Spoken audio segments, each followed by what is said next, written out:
تو بقرعید کی جو قربانی ہے وہ اصل میں یہ درس دیتی ہے کہ آپ اپنے آپ کو اسلام کے سپرد کر دیں, اسلام کو اپنے حساب سے چلانے کی کوشش بولو نہ کریں.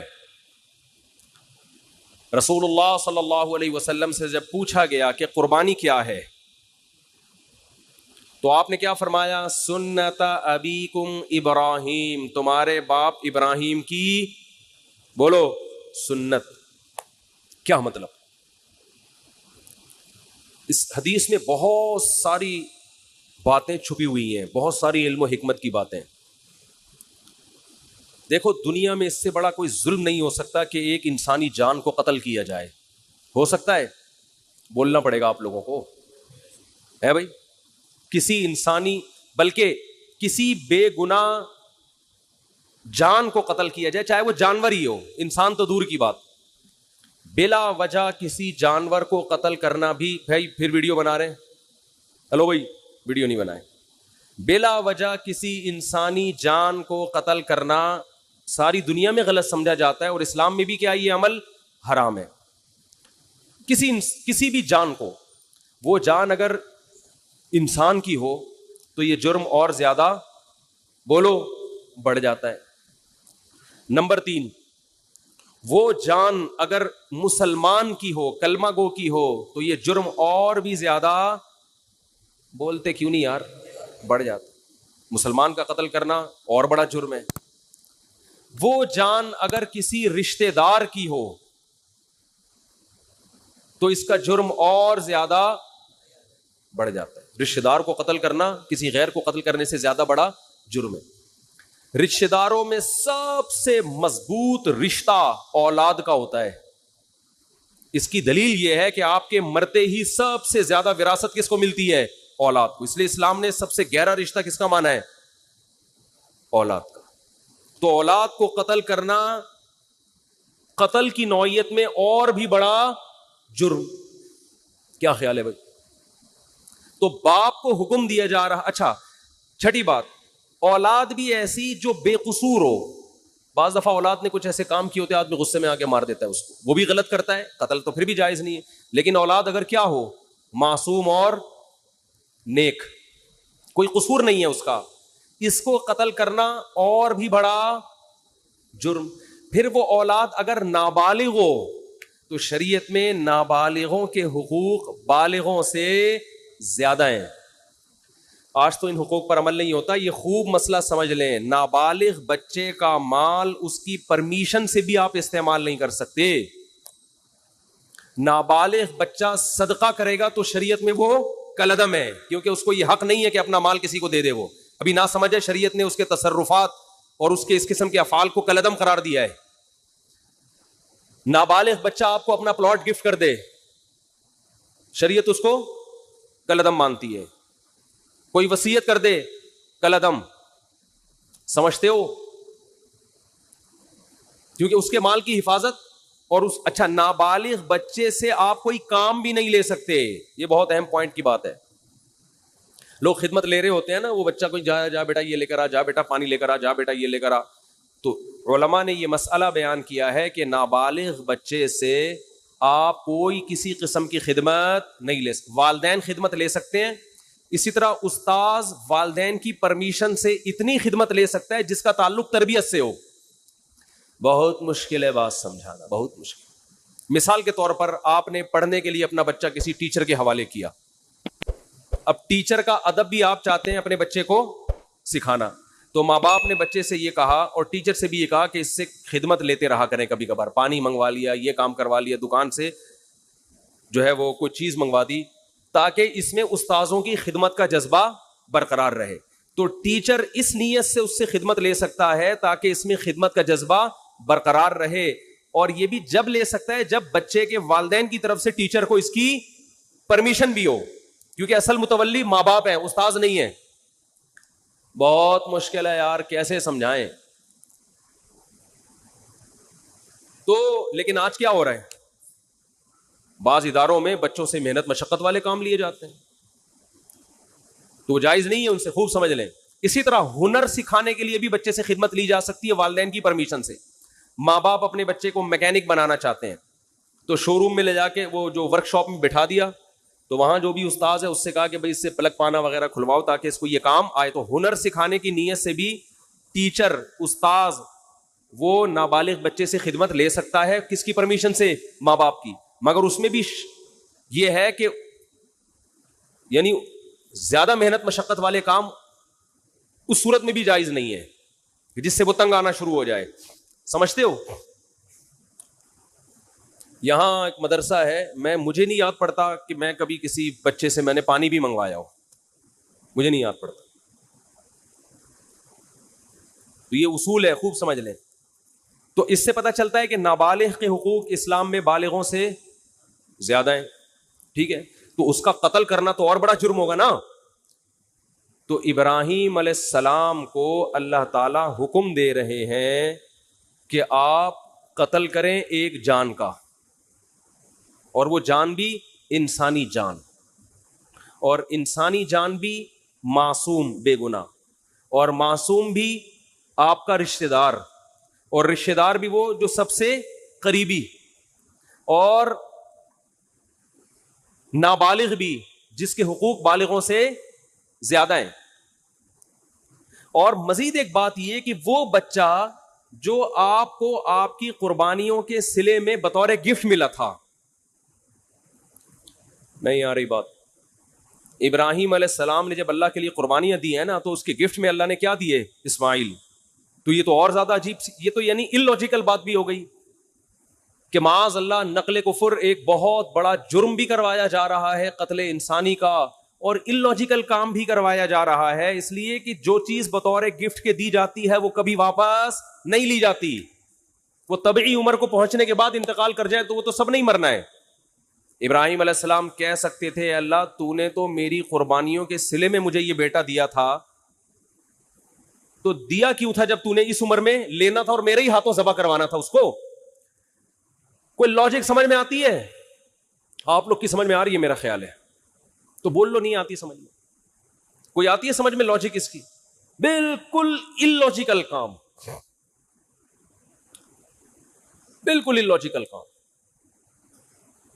لیکن ابراہیم علیہ الصلوۃ والسلام نے فوراً حکم کی تعمیل کے لیے تیار ہو. کیوں؟ اس لیے کہ اللہ جب کسی بات کا حکم دے دے تو وہ illogical بھی کیا بن جاتا ہے؟ بولو. یہ چیز آج لبرل لوگوں کی کھوپڑی شریف میں بیٹھ نہیں رہی ہے. یہ ہر چیز میں پوچھتے ہیں کیوں, وائے, اس میں کیا ہے, کھڑے ہو کر پانی پینا کیوں, بیٹھ کے پیوں. میں وہ ان سے جب بھی کوئی پوچھے نا اسلام میں بیٹھ کر پانی پینا کیوں افضل ہے, کھڑے ہو کر بھی جائز ہے, افضل ہے بیٹھ کے پیو. اس بولے کپڑے کیوں پہنے ہوئے ہیں, کیوں کا جواب دیکھو. جب بھی کوئی گمراہ آدمی کیوں کرے نا, سوال پوچھے, تو جواب دینے کے بجائے اس سے سوالات پوچھنا شروع کر دو کہ تیرے اوپر پہلے 10 سوال ہیں تو اس کا جواب دے. ہمیشہ ہر باطل کی عادت ہوتی ہے وہ آپ کو سوالات میں الجھائے. آپ اسی سے پوچھو کہ اور بہت سارے کیوں ایسے جن کا تمہارے باپ کے پاس بھی, اب تو باپ کا لفظ اب چلے گا, جس کا تمہارے باپ کے پاس بھی کوئی جواب نہیں ہے. یہ جو لبرل لوگ ہم سے پوچھتے ہیں تم لوگ لاکھوں جانور کاٹ دیتے ہو, معصوم جانور, قربانی کے دنوں میں ظلم ہے جانوروں پر, تو بجائے ان کے جواب دینے کے آپ ان سے پوچھا کرو تم ایک مرغی بھی کیوں کاٹتے ہو؟ جو میکڈونلڈ میں اتنی لاکھوں مرغیاں کٹ کے برگر میں آتی ہیں, یہ کس بیس پر کاٹ رہے ہو؟ کیونکہ انسان اتفاق سے جب وجود میں آیا ہے, یہ جانور بھی اتفاق سے وجود میں آئے ہیں, تو اتفاق سے وجود میں آئی ہوئی چیزوں میں کسی کو کسی پر برتری حاصل نہیں ہوتی.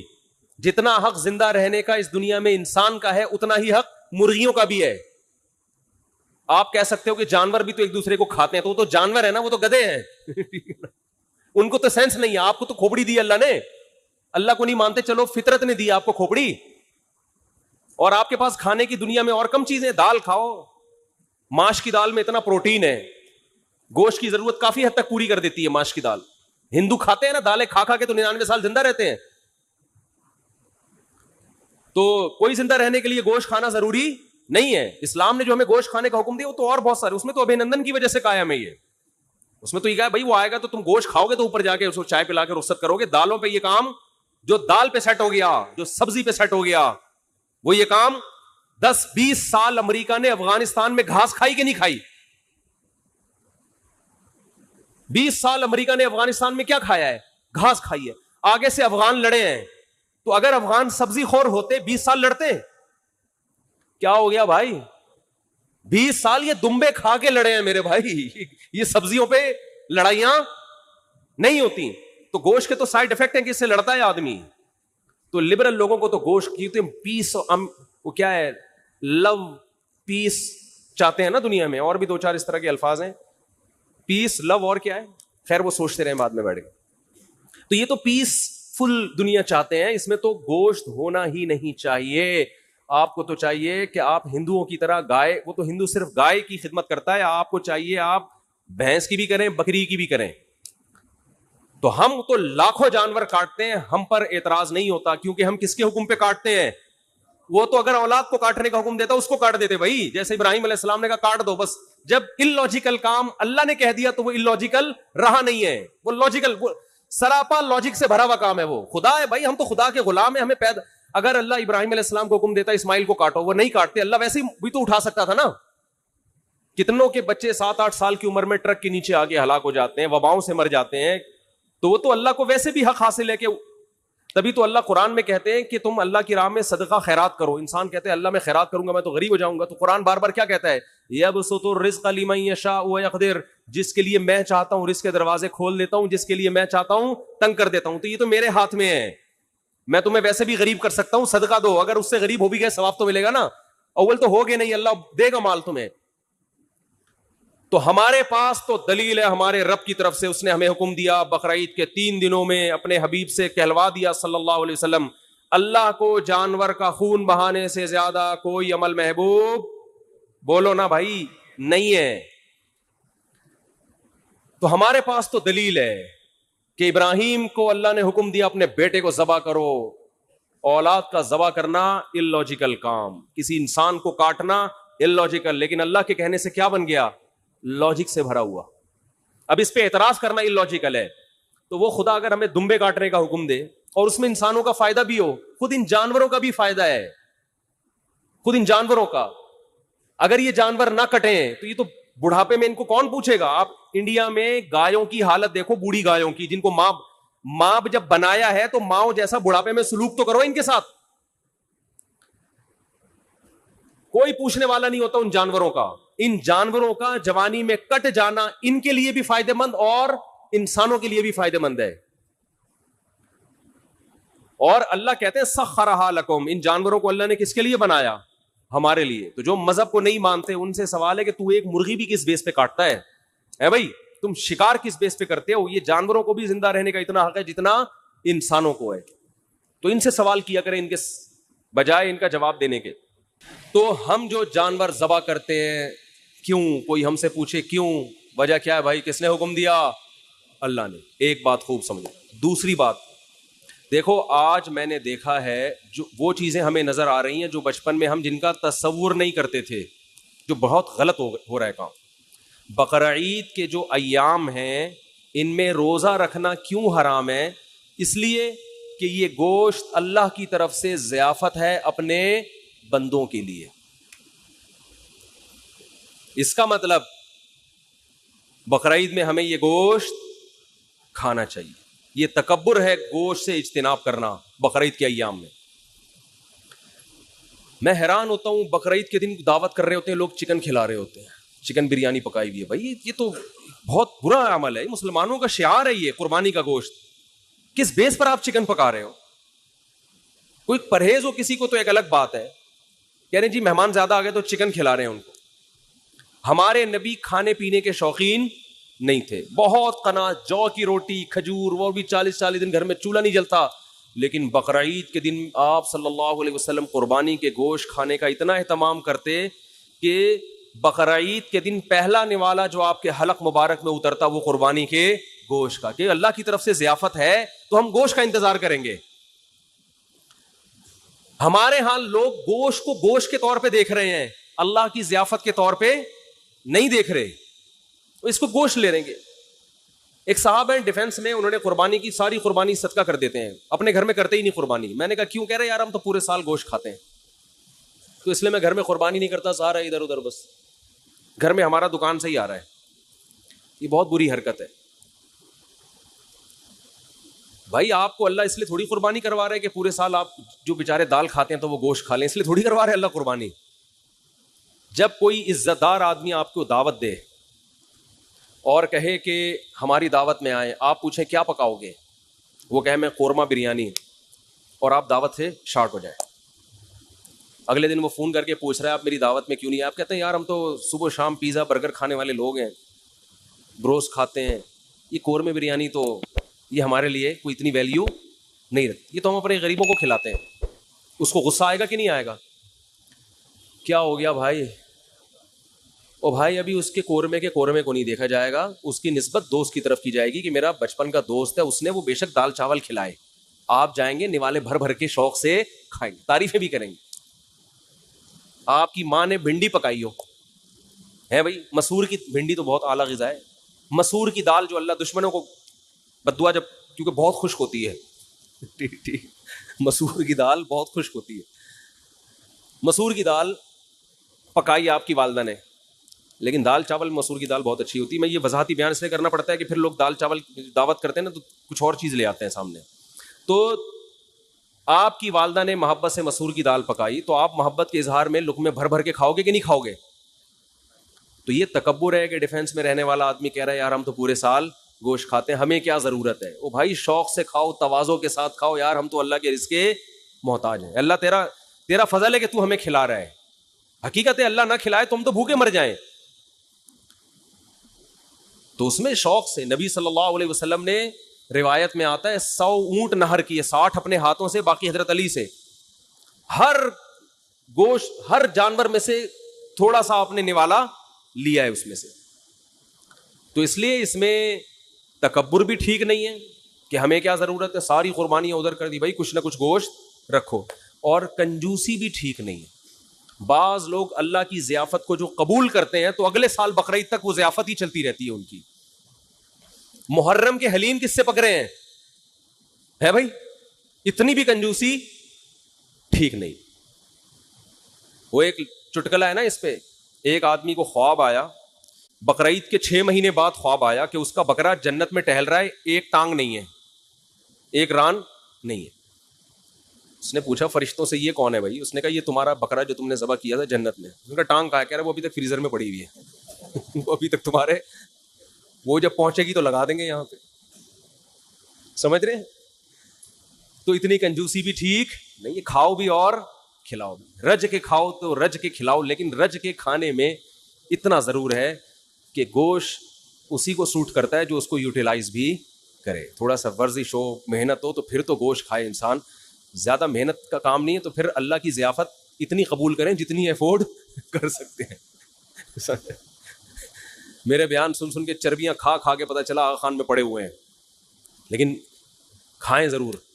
اور ایک اہم بات یہ بھی کہ جو غریب آدمی ہے جسے پورا سال گوشت کھانے کو نہیں ملتا، وہ اگر قربانی کرتا ہے تو فقہا کہتے ہیں اس کے لیے اسٹور کرنا یہ صدقہ کرنے سے زیادہ بہتر ہے. سمجھتے ہو ایسے غریب بھی ہیں جو بیچارے پورے سال گوشت نہیں ملتا، ان کے بچے ہیں، فیملی ہے، تو اس کے لیے اسٹور کرنا یہ صدقہ کرنے سے زیادہ بہتر ہے، کیونکہ اپنے بچوں کا حق دوسرے کے بچوں سے پہلے ہے.